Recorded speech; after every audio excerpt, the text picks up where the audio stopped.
Imagine picking up some old fruit from the ground. It is soft, it smells sweet. Maybe a little strange? You are hungry, so you eat it. At first, nothing dramatic happens. Then your face gets warm, the trees feel like they are moving a little too much. Your legs are still your legs, but they are suddenly doing a worse job. Long before bars, bottles, wine glasses, or anyone saying just one more, ancient humans may have met alcohol in the most ridiculous way possible, by eating fruit that had started to ferment.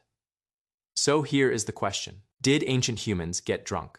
The short answer is yes, they probably could. But the first drunk human was probably not celebrating in a tavern. They were more likely staring suspiciously at a pile of old fruit and wondering why the whole forest had become complicated. Alcohol is not a human invention. Humans invented brewing, rituals, cups, drinking songs, bad decisions, and pretending the next morning that everything was fine. But alcohol itself is older than humans. When ripe fruit falls, cracks open, and sits in a warm place, yeasts can begin eating the sugars. As they do that, they produce ethanol. That is the kind of alcohol that can make animals, and humans, feel intoxicated.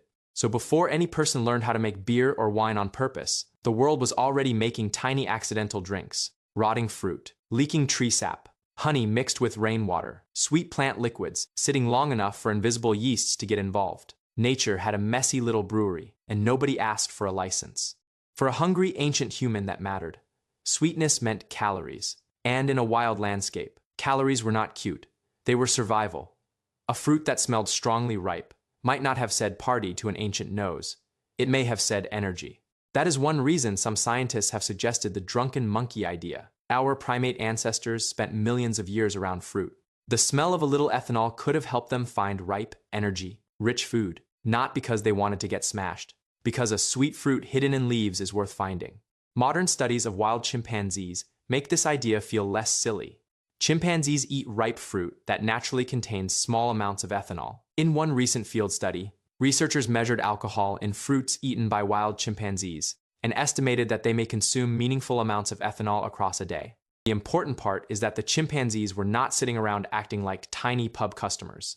They were eating fruit. The alcohol came bundled inside food, slowly, naturally, with fiber, water, sugar, and chewing. That is very different from a modern human pouring concentrated alcohol into a glass.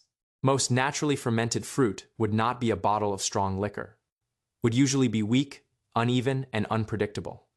One fruit might contain almost nothing. Another might be surprisingly strong. Ancient humans could have felt a buzz from the right fruit at the right time, especially if they were small, hungry, tired, or eating a lot of it.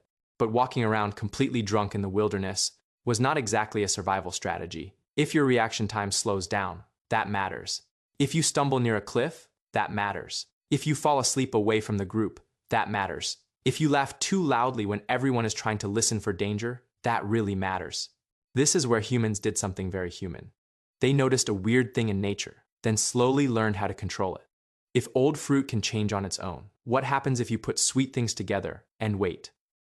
If honey water bubbles, why? If crushed fruit is left in a container, why does it become sharp and powerful? No ancient person needed to understand yeast under a microscope. They only needed to remember the patterned sweet thing: time, warmth, strange smell, different feeling. That is technology before chemistry. And eventually, people were not just finding accidental alcohol. They were making it. The direct archaeological evidence appears much later than the first humans.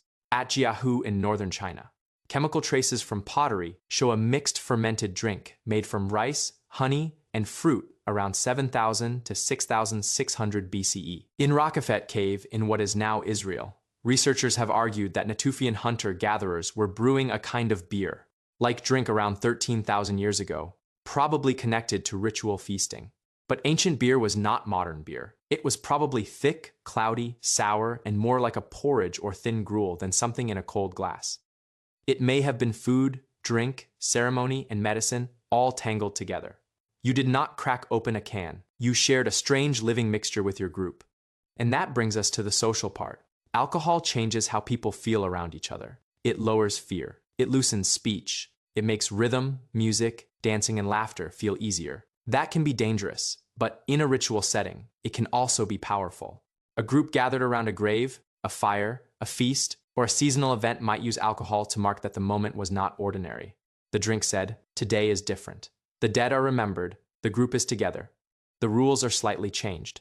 When we ask whether ancient humans got drunk, we often imagine modern drunkenness dropped into the Stone Age, a prehistoric person staggering around like someone leaving a nightclub. That is funny, but it is probably the wrong picture. For most ancient people, alcohol was rarer, weaker, more seasonal, and harder to control. Modern alcohol is strange because we separated the feeling from the original food.